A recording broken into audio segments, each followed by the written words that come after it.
8C. So we have a spinner, and it has a couple of different options, 8, 6, and 12. Chance of seeing it is what you see in the area there. And this time we want to find what the variance of the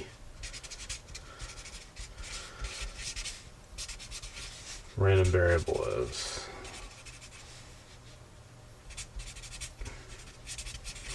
So that's the variability of where the spinner can possibly land from its expected value. And the expected value was 8.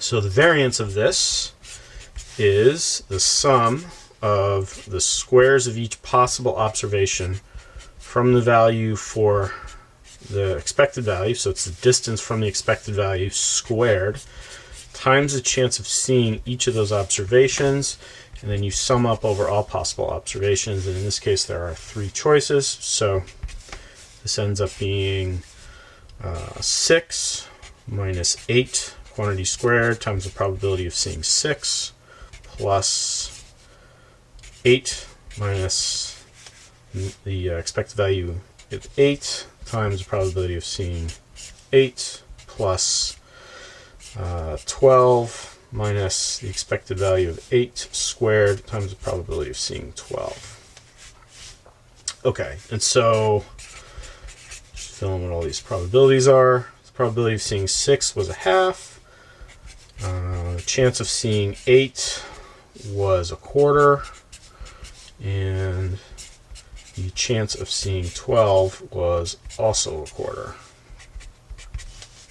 So that's 2 squared times a half plus 0 squared times a quarter plus, that's negative 2 there, plus 4 squared times a quarter. So this is 4 times a half plus 0 times a quarter plus 16 times a quarter, and obviously you can see that will cancel, just be 4. That one's 0. That one's 2. So the variance ends up being 6 for this spinner. And again, this is so this is not saying that the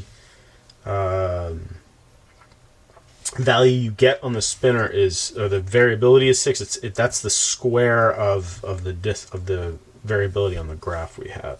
So this is in square units. Remember that.